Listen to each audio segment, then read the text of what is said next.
In the MGM Concert Hall tonight, Meredith Wilson presents the true story of a melody that is better known than that of any Beethoven symphony, or of any song on the hit parade, or of any folk song that I can think of. But I'm sure there are very few of you who can tell the name of the man who composed it.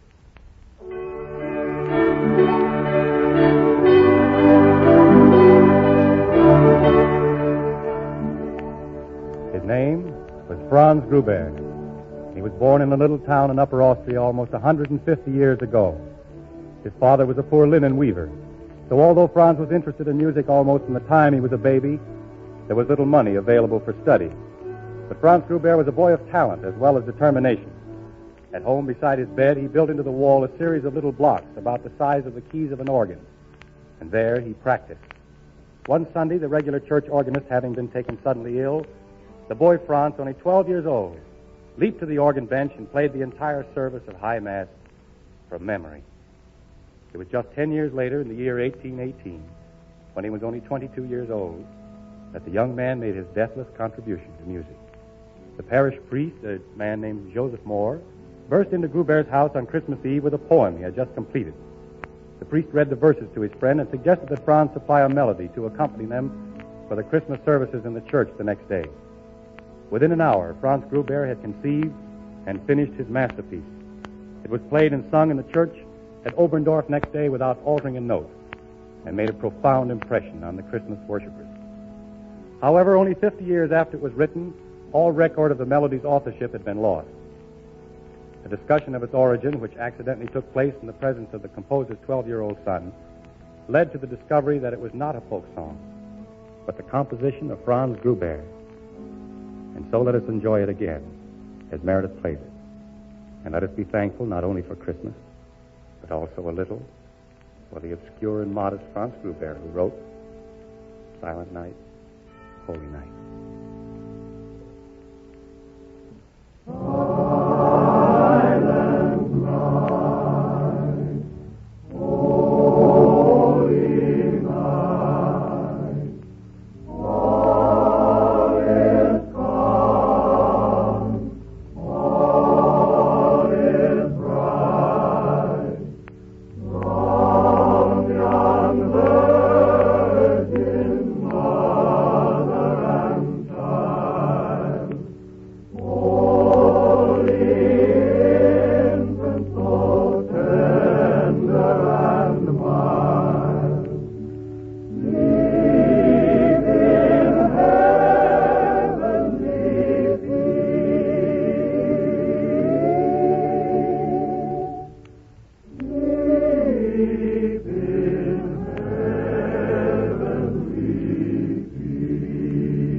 Warren, a couple of weeks ago, you made the statement that women could easily win their husband's praise by changing to the new Maxwell House coffee.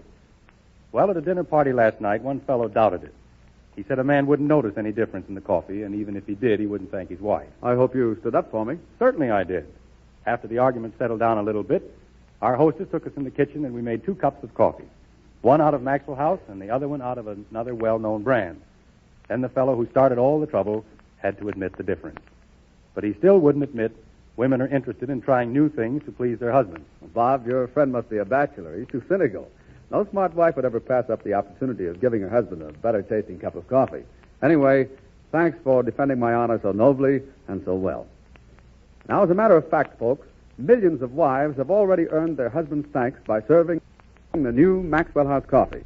We believe this is due to two important improvements. First, Joel Cheek's original blend, which made so many friends for Maxwell House, has been still further enriched.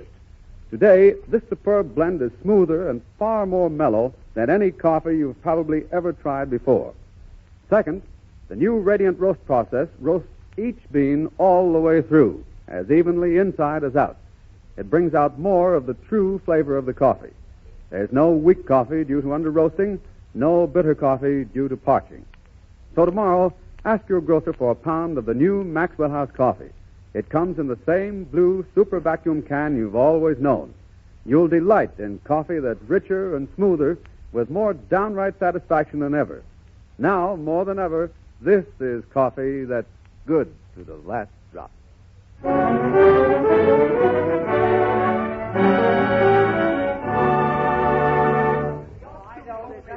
What's all the excitement about? Quiet, for heaven's sake.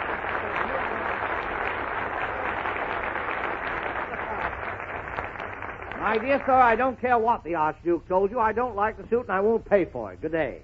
Well, what's the matter, Frank? What's the matter? Look what my imbecilic tailor sold me for a Tyrolean suit. Oh, for the love... Frank, where's the rest of it? My boy, you're so provincial. It's refreshing. The whole Tyrolean costume is historic. The blouse in memory of the Swiss patriot, William Tell. The cross leather braces, part of the uniform of the ancient Swiss regiment, Les Chasseurs. The green half-hose, a relic from the Saxon peasants, and the green twill shorts, a remnant from Saxe Herald Square. Well, the hat's no slouch either. Well, of course, you understand it takes quite a fine figure of a man to wear such a revealing outfit. Yes, I was just thinking. Yeah. Who pumps up your knees, Frank? Young, you're just jealous.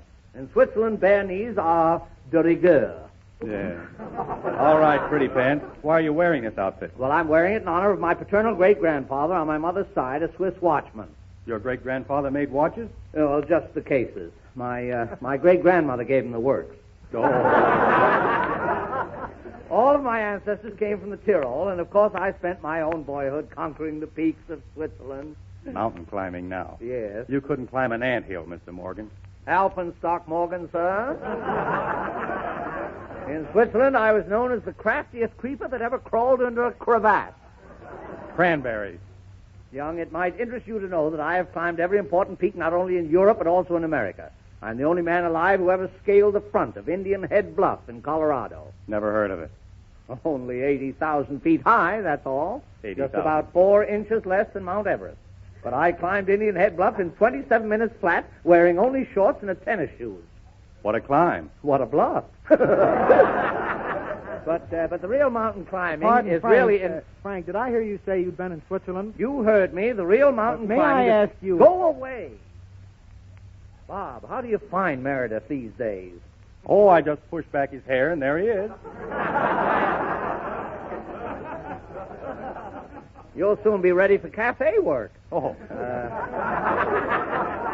Where was I?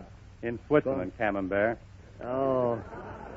Yeah, Switzerland. Yeah. Let me see. Alps Cheese Mountains. Saint-Maurice. Oh, those golden days and nights in Saint-Maurice. I always stayed at the exclusive Hotel Bête Noire, favorite resort of continental society, where the rooms are $100 and $200 a day. Well, what's the difference? Well, the $200 rooms had mousetraps. When I last visited the hotel, my suite overlooked... Frank, could I ask you... Go away! My suite overlooked the ice arena. The most beautiful rink in all Europe. 80 feet in diameter, a perfect circle of crystal clear ice. I couldn't resist the temptation. What temptation was that, Frank? Well, to revisit the scene of my triumph in the Olympics in 1912, when I was the idol of the crowds, the pet of the photographers... Frank! Yes. You were an Olympic champion? 1,000 times a champion, my boy.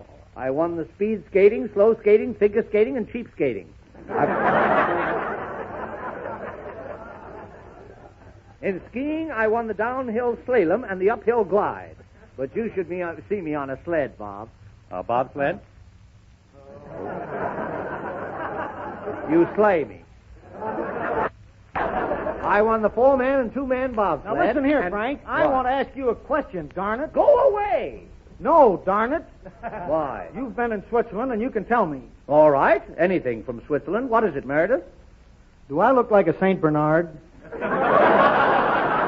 You mind if I answer that question? Pray do. Go away, Meredith. Darn it, I won't go away. Oh. I know a mountain climbing joke. Oh. You want to hear an Alp calling to its mate? No. Hi, Cliff.